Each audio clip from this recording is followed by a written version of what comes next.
जय श्री महाकाल। आज हम लोग अष्टावक्र गीता का अध्याय का मतलब चैप्टर 1 का श्लोक 1, 2 और 3 कोशिश करते हैं जानने समझने का। इसको देखते हैं कि महर्षि अष्टावक्र जी राजा जनक को क्या नॉलेज दिए थे।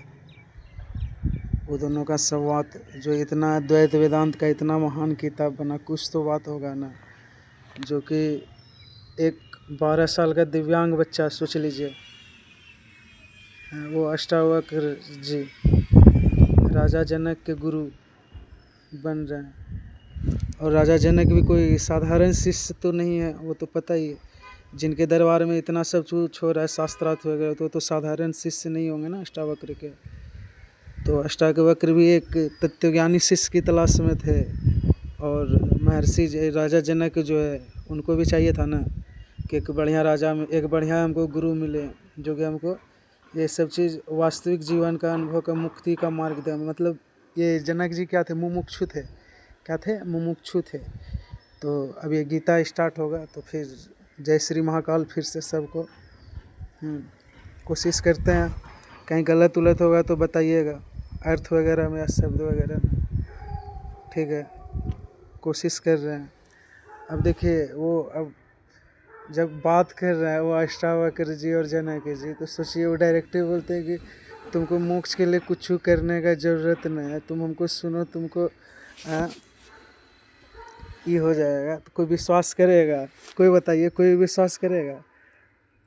कोई करेगा कि मतलब अब अष्टावक्र भी कोई समझ रहे हैं कि इतने बड़े आत्मबोधि महर्षि, तत्वज्ञानी, आत्मज्ञानी महर्षि अष्टावक्र जी नॉलेज दे रहे हैं किसको? जनक जी को। तो वो पहला मतलब जनक जी क्या पूछते हैं? अब देखिए, अब गुरु शिष्य से जब संवाद हो रहा है, ठीक है, एक गुरु अपने शिष्य से बात कर रहे हैं या शिष्य अपने गुरु से, तो मतलब शिष्य को तो एकात्म भाव से समर्पण तो देना ही पड़ेगा ना गुरु के प्रति, तभी तो होगा ना कि मतलब। और गुरु को भी लगना चाहिए कि नहीं, जो हम वो बताएंगे वो मतलब एक दृष्टा बनकर, मतलब वो साक्षी भाव से वो सुनेगा, उसका वो सही थिंक में वो चीज़ को करने का प्रैक्टिस करेगा वो। तो देखिए, यहाँ पर तो गुरु शिष्य का वो हो गया। तो यहाँ पर गीता में वो श्लोक था जो अर्जुन जी बोलते हैं, पता है ना, जब वो समर्पण भाव दिखाते हैं कृष्ण जी के प्रति, तो क्या बोलते हैं? शिष्यस्ते हम साधिमाम त्वाम प्रपन्नम। तो वही स्थिति जनक का भी था कि मतलब वो शिष्यत्व भाव से उनके सामने महर्षि अष्टावक्र के सामने प्रस्तुत थे। तो अब जनक जी कहते हैं अष्टावक्र से, जनक जी क्या कहे थे? कथम ज्ञानमाप्नोति, कथम मुक्तिर्भविष्यति, वैराग्यम च कथम प्राप्तमेत तत् ब्रूह्यं मम प्रभु। मतलब इसका क्या होगा? अब देखिए, कथम ज्ञानमाप्नोति क्या होगा यार? अब देखिए इसमें क्या हो रहा है? हाँ, कथम ज्ञान मतलब इसमें क्या बात हो रहा है? ज्ञान का बात कर रहे हैं, मुक्ति का बात कर रहे हैं, यानी भविष्यति होने का। हाँ, कैसे हो सकता है? वैराग्य का मतलब कैसे प्राप्त होगा ये? अब देखिए इसमें मतलब इस श्लोक से हम लोग क्या समझते हैं कि मतलब इसमें किसका बात किया गया होगा? हैं, अब ज्ञान का बात कर रहा है इसमें, अब देखिए मुक्ति का बात कर रहे हैं। तो मतलब इसमें अब किसी को उस चीज़ का नॉलेज चाहिए तो सबसे पहले वैराग्य तो अपनाना ही पड़ेगा ना। तो इससे पहले क्या होगा? जनक के जीवन में वैराग्य की भूमिका को मतलब डाला जाएगा इस श्लोक के माध्यम से। अब देखिए, राजा होकर भी मुक्त होना, सोच रहे हैं कितना बड़ा चीज़ है। राजा होकर भी मुक्त रहना, और धन होते हुए भी विरक्त हैं वो। धन होते हुए वो उससे विरक्त होना चाहते हैं। धन होते हुए वो विरक्त होना चाहते हैं ना। क्या बोल रहा है? हाँ, ज्ञान सब चीज़ तो उनके पास है ही है। हाँ,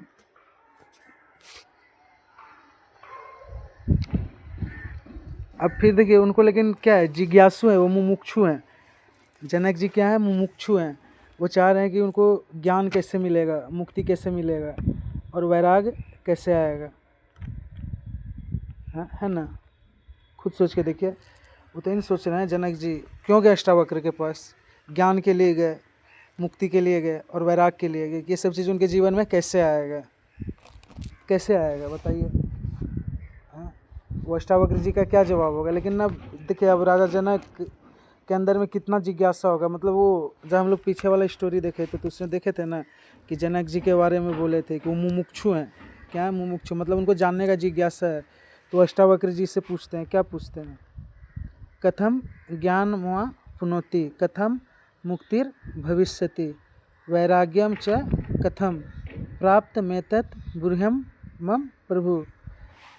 मतलब कि जो सच्चे ज्ञान का सरल उपाय है ना, वो चीज़ हम आपको बताइए। ये सब थक गए हम।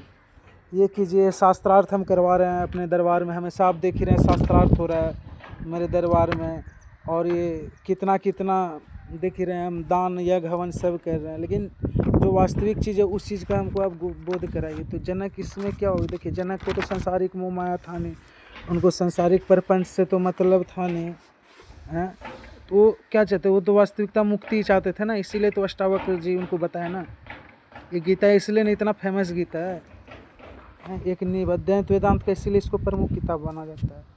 देखिए अब राजा होकर भी सिस्टम हो गया उनका। अब देखिए अब क्या ये सब प्रश्न, क्या किस चीज़ का प्रश्न है? सब अस्तित्व का प्रश्न है एक तरह से समझते। शब्द का प्रश्न है कि बस एक बार समझ लिए कि ज्ञान कैसे होगा, मुक्ति कैसे होगा, वैराग कैसे आएगा, बस यही हो गया। ये नहीं है ना। हाँ, ये तो शब्द का प्रश्न नहीं, ये तो अस्तित्व का प्रश्न है। ये सब सही बात है, ये सब तो अस्तित्व का प्रश्न है ना, कि ज्ञान कैसे, वास्तविक ज्ञान क्या है। जो हम लोग स्कूल का एक पढ़ाई करते हैं, जैसे मेडिकल इंजीनियरिंग, कोई भी LLB किए, फिर अपना नॉर्मल डिग्री लेते हैं, कोई भी चीज़ करते हैं, ज्ञान बस उस चीज़ का ज्ञान लिए, जॉब किए, वही ज्ञान है। या फिर ये सब अपना सब चीज़ पढ़ लिए, अपना जो किताब वगैरह है, जितना भी किताब वगैरह है, वेदांत हो गया, फिर अच्छे अच्छे राइटर लोग जितना भी बुक सब है तो सब पढ़ लिए, वो ज्ञान है। ज्ञान क्या है? तो वो क्वेश्चन तो वाजिब था ना उनका। राजा जनक तो सही बात पूछे। मतलब देखिए छोटा छोटा शब्द है, लेकिन देखिए कितना बड़ा अर्थ है ये सब का। ये सब तो सही बात है, कितना बड़ा क्वेश्चन है। देखिए अस्तित्व का सवाल कर दें। अब क्या मतलब जनक इस क्वेश्चन को पूछ के क्या सोच रहे हैं कि एकात्म भाव जब हो गया तो यही सोच रहे हैं कि मैं इस चीज़ को, मतलब हम क्या है, मतलब हम जानना नहीं चाहते हैं, हम हो जाना चाहते हैं। मतलब चाहिए ज्ञान कैसे आएगा, मतलब हम उस चीज़ को हो जाना चाहते हैं, मतलब फील करना चाहते हैं, मतलब हम वास्तविकता में उस चीज़, वो चीज़ हैं। यही ना, मतलब जनक जी का भाव तो यही होगा ना। आप खुद सोच के देखिए, राजा का मतलब जो रहता है सिस्टम, तो उस हिसाब से देखे तो उसका वही होगा ना कि वो तो पूर्णतया अपने आप को समर्पण कर चुका। मतलब क्या हो जाना चाहते हैं, क्या जानते हैं, हो जाना चाहते हैं वो। अब देखिए क्या होता है, जनक कितना प्रश्न किए थे अष्टावक्र जी से। जनक कितना प्रश्न किया अष्टावक्र जी से? 3 ही प्रश्न किया ना। क्या क्या प्रश्न किए हैं? पहला बात किसका बोले अष्टावक्र जी? अरे सर, हाँ श्लोक क्या था? हाँ, पहला बात किसका बोले? ज्ञान का बोले। पहला बात किसका बोले राजा जनक जी? ज्ञान के बारे में बोले। और दूसरा क्या बोलते हैं? मोक्ष के बारे में। और सोचिए, और तीसरा क्या बोलते हैं? वैराग्य के बारे में बोलते हैं ना। ज्ञान, मोक्ष और वैराग्य के बारे में बोलते हैं। कौन बोलते हैं? राजा जनक को बोलते हैं। ठीक रहे। लेकिन अब देखिए कोई भी उतना हम शास्त्र कोई डीप में नहीं पढ़े हैं, ठीक है, लेकिन जो एक दो को पढ़े हैं तो उसमें क्या दिखाया गया है, उसमें मतलब जैसे देखें हैं तो पहले उसमें क्या दिखाया जाता है कि पहले वैराग लो, फिर ज्ञान लो, फिर मोक्ष लो।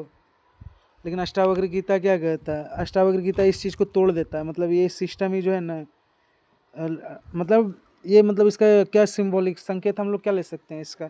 मतलब कि जब वैराग कब आता है? जब आपको सत्य का बोध होने लगेगा। सत्य का बोध होगा ना तो स्वतः आपके जीवन में क्या होगा? वैराग आने लगेगा। ठीक है।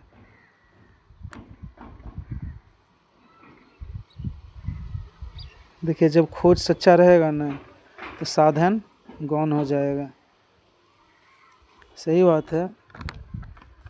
पहला श्लोक से तो मेन सीख हम लोग यही ले रहे हैं कि सोच क्या है, सॉरी, जब खोज सच्चा है ना, खोज सच्चाई की हो रही है ना। राजा जनक किस चीज़ को खोज रहे हैं? सच्चाई को तो ही खोज रहे हैं ना।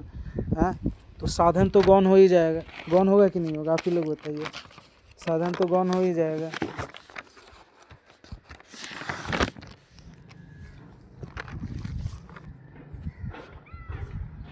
अब देखिए राजा जनक जो थे, तो राजा जनक जो, अब मान लीजिए अष्टावक्र को पहला श्लोक बोल, तो उनके मन में तो अहंकार नहीं होगा ना।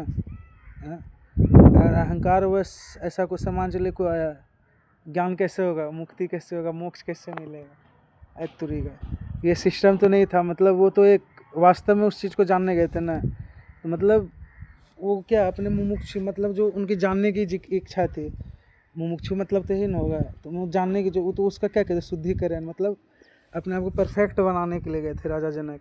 किसके पास? महर्षि अष्टावक्र के पास।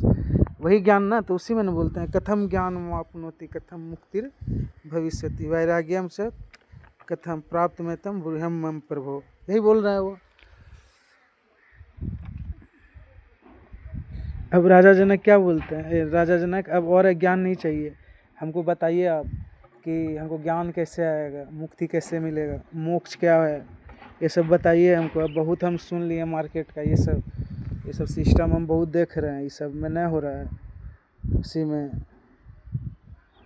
तो क्या बोले, हम सत्य को भी जानना चाहते हैं, ये नहीं कि सिर्फ हम शांति को जानना चाहते हैं, हम सत्य को भी जानना चाहते हैं। पहला श्लोक में अष्टावक्र जी क्या बोल रहे हैं, सॉरी राजा जनक यही पूछे जनक किससे, अष्टावक्र जी से। तो फिर राजा अष्टावक्र जी क्या बोलते हैं, अब जब दूसरा श्लोक है तब क्या बोलते हैं वो अष्टावक्र जी, क्या बोलते हैं दूसरा श्लोक में, मुक्ति मिक्षसे चेतात विषयान विश्व तेज क्षमा आर्जव दया तोष सत्यम पीयूष वदभज। मतलब क्या बोल रहे हैं अष्टावक्र जी, क्या कह रहे हैं कि अगर मुक्ति की इच्छा है तुमको, ठीक है, अगर तुमको मुक्ति की इच्छा है, मुक्ति का इच्छा है तुमको, सही बात है भाई, तुम्हारे पास संसार का हर सुख है, तुम्हारे पास तो कोई सुख भोग वैभव विलासिता जो चीज़ तुम चाहते हो तुम्हारे पास तो हर चीज़ है, तो तुमको सही बात है, तुम तो मुमुक्षु हो, तो तुम तो रियल मुक्ति की इच्छा से आए हो मेरे पास, सही बात है। तो तुम मुक्ति की इच्छा से तो क्या करो, विषय को विष के समान त्याग दो।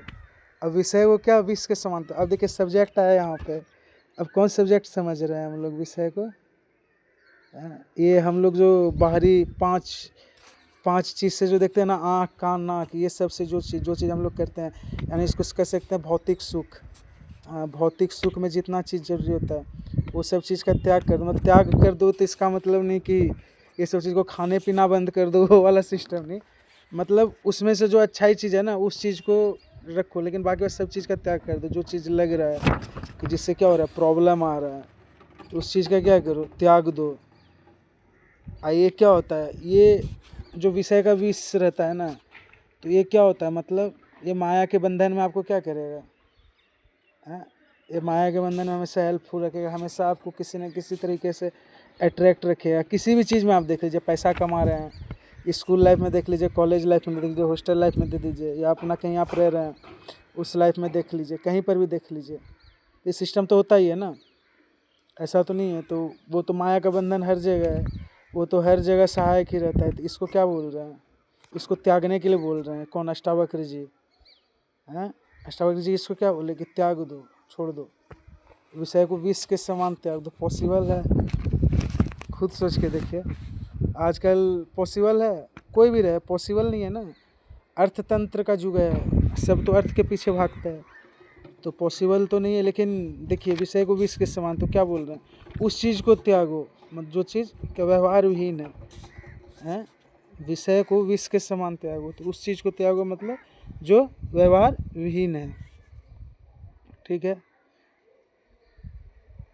अक्षमा आर्जव दया तोष सत्यम पीयूष वद भज, मतलब क्या बोल रहे हैं, किस किस चीज़ को अपनाओ, क्षमा को अपनाओ, आर्जव को अपनाओ, दया को अपनाओ, और सत्य, ये सब क्या है, महाऔषधि है, ठीक है। अब देखिए क्या हो रहा है, अब हम लोग विषय को विष के समान त्याग सकते हैं? नहीं त्याग सकते हैं। त्यागना संभव है? देखिए नहीं है संभव है।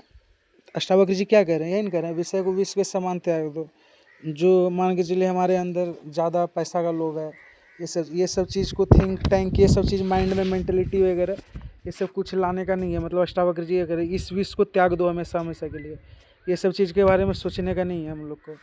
अष्टावक्र जी ऐसा कह रहे हैं, विष के समान उसको क्या करो, त्याग दो। और क्या कह रहे हैं अष्टावक्र जी, हाँ, कि अपनाओ किसको, तो ये सब क्या है, माया के बंधन में सहायक है। अब माया के बंधन है, सच बात है, ये सब माया के बंधन में ना, तब ना हम लोग सोचते हैं ये अपना है, ये अपना है, ये सब चीज़ जानते तब ना हम लोग सांसारिक बंधन में फंसे रहते हैं। सांसारिक बंधन में हम लोग फंसे हुए तो तभी तो हम लोग नहीं जानते हैं ये इसको क्या बोल रहे हैं कि इसको तुम त्याग दो विष के समान। हाँ, इस सब चीज़ से आगे निकलो। ठीक, देखिए ये सब बहुत बड़ा कंसेप्ट है। ठीक है, हम लोग नहीं समझ रहे हैं। ये सब बच्चा बुतरू वाला बात नहीं है, ये सब है, ये सब सही बात है। ये सब पढ़ाते थे जब से लोग नहीं समझ पाते थे, अभी समझ में आ रहा है। अब देखिए क्या है, बंधन को नष्ट करने वाला। ठीक है, अब इस सब बंधन को नष्ट कौन कर सकता है? क्षमा आर्ज। अब देखिए गौतम बुद्ध का कहानी देखते हैं हम लोग। गौतम बुद्ध के अंदर भी तो यही चीज़ सब चीज़ था ना, तब ना वो बुद्ध बने। क्षमा करने का, आर्जव, दया और सत्य, ये सब भावना तो गौतम बुद्ध के अंदर था, महाऔषधि था, तभी तो बुद्ध बने ना। जैन जी को देख लीजिए, किसी को भी देख लीजिए, तो उनके अंदर ये चीज़ था ना, था कि नहीं था? तो अष्टावक्र जी क्या करें, यही चीज़ को अपनाने करें। क्षमा को अपनाओ, आर्जव को अपनाओ, दया को अपनाओ और सत्य, ये सब का पीयूष पान करो, मतलब अमृत के समान ग्रहण करो। सोचिए कितना बड़ा बात है। हम लोग ये सब बात नहीं समझ पाते हैं, अलग बात है, लेकिन ये सब बहुत बड़ा बड़ा बात है।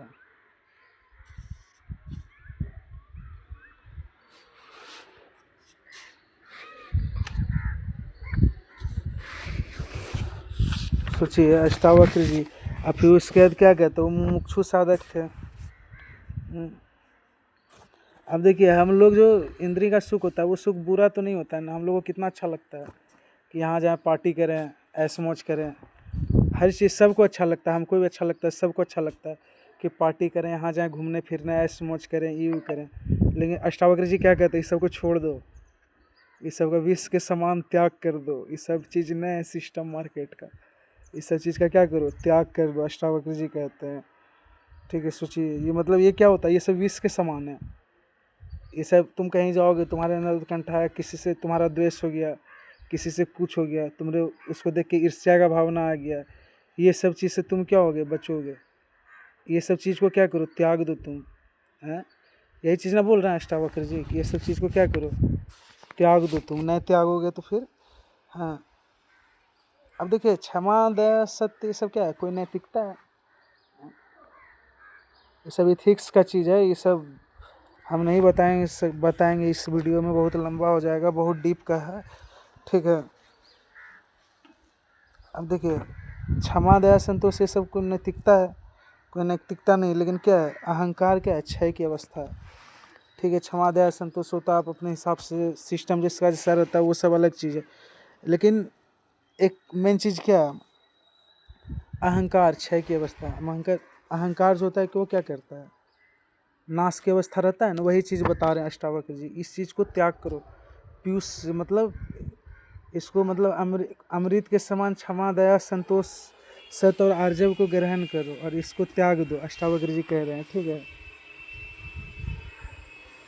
देखिए अष्टावक्र जी क्या कह रहे हैं, सबसे बड़ा चीज़ जो कह रहे हैं वो इस श्लोक के माध्यम से, तो मोक्ष पाने के लिए कुछ जोड़ना नहीं है। ठीक है, मोक्ष पाने के लिए ऐसा नहीं कि हम उसमें कुछ जोड़ दें, हाँ, बल्कि गलत पकड़ छोड़ दिए। गलत पकड़ जो हम लोग का रहता है ना, वही सब्जी जो है भोकाल सिस्टम मार्केट का, इधर पार्टी उधर पार्टी, ये सब मतलब जो भी चीज़ रहा, बहुत चीज़ आता है उसमें, करप्शन से लेके हर चीज़ आता है। उतना डीप में नहीं जानने के लिए, इससे हम लोग जानते हैं क्या होगा, अष्टावक्र गीता से हम लोग अंदर के साइंस को भी समझ पाएंगे, बॉडी पार्ट वगैरह के बारे में।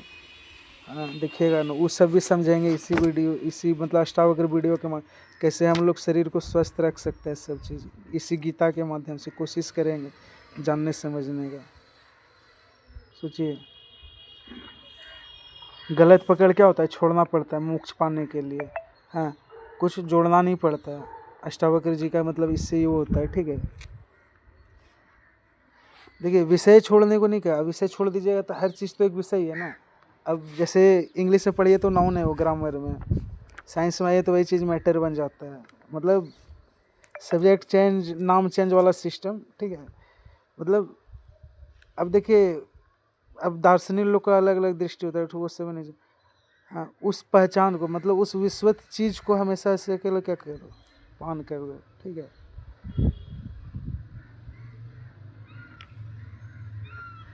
यह विचार है, मैं नहीं। ये ना अष्टावक्र जी का क्या बोल रहे हैं कि विचार है, मैं नहीं, मतलब ये सब चीज़ का त्याग करोगे ना तब तुम्हारे अंदर क्या आएगा, एक विचार आएगा। हाँ, तब तुम नहीं रहोगे, जो बोलोगे तो वो आत्मबोध से तुम्हारा निकलेगा।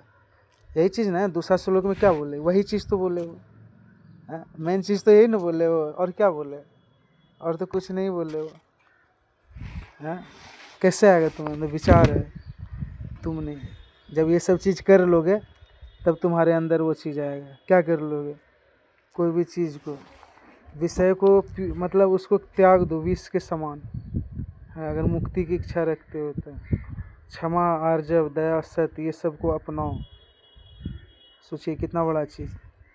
चलिए ठीक है, अब अगला जब बनाएंगे ना तब 3-4 का बनाएंगे वीडियो, 3-4-5 का कोशिश करेंगे बनाने का। अष्टावक्र का 2 और वीडियो है। फिर अगला अब जब बनाएंगे तो उसमें बनाएंगे अब 3रा, 4था, 5वां श्लोक का वीडियो।